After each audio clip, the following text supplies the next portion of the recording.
Salut, j'espère que tu vas bien, en tout cas moi ça va extrêmement bien. Aujourd'hui, toute nouvelle vidéo. Aujourd'hui je vais raconter un thread et puis une histoire. C'est presque la même chose, mais c'est pas la même chose. Bon, la première histoire, je pense qu'il y a à peu près tout le monde qui la connaît, c'est l'histoire de la Dame Blanche. Comme vous le savez, il y a plusieurs versions de cette histoire qui tournent un peu partout sur le net. Et selon des témoignages, elle aurait été vue en Europe et aussi en Amérique. Et l'histoire que je vais vous raconter, elle a été racontée par un médecin, donc ça va, c'est quelqu'un qui est assez normal, donc il n'y a pas trop de problème.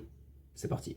Cette histoire se passe en 1977. Donc après une longue journée de travail, le médecin il décide de prendre sa voiture, rentrer chez lui, et d'un coup au bord de la route il verra une jeune dame habillée tout en blanc. Vu que c'est un bon type, il va lui proposer de la ramener chez elle.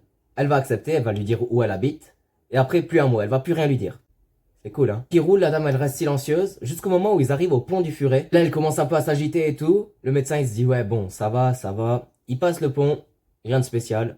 Ils arrivent devant chez elle, ils vont arriver à destination, vu qu'il pleut, le médecin il va lui prêter un parapluie, et il va attendre qu'elle lui ramène le parapluie. 5 minutes se passent, toujours rien. Il va donc décider d'aller sonner à la porte pour voir où elle est. C'est un couple qui va lui ouvrir, et il va leur demander s'il a pas vu une jeune dame avec un parapluie. Le couple, ils vont leur dire que non, et lui il va expliquer un peu l'histoire, tout ce qui s'est passé dans la voiture. Et ils vont expliquer au docteur comme quoi il a sûrement rêvé, parce que la personne qui l'a pris en voiture, c'était leur fille qui est morte quelques années auparavant sur le pont du Furet. Donc là on comprend un peu plus pourquoi la femme, elle était agitée et tout quand ils ont passé sur le pont du Furet. Voilà, c'est la fin de la première histoire. Juste avant de commencer la deuxième, n'hésite pas à t'abonner, mettre la petite cloche à côté et partager la vidéo. Tout a commencé un vendredi soir. Lola, elle a décidé de rester seule chez elle parce que sa journée, elle a été fatigante. Ses parents, ils ont décidé d'aller faire un petit tour, donc elle se dit, moi je reste à la maison, tranquille, pépère. Et elle aurait mieux fait d'aller avec eux.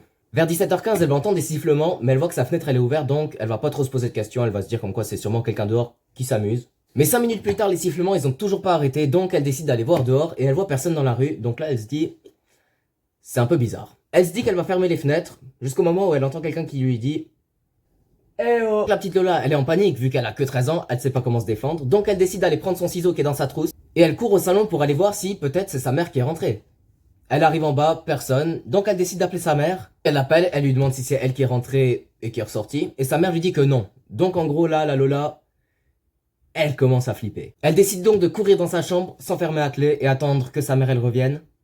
Quelques minutes après, sa mère, elle revient. Tout s'est bien passé. Rien de spécial. Jusqu'au jour où sa mère va amener son père au travail. Donc tu vois, c'est assez tôt, c'est genre 6h du matin.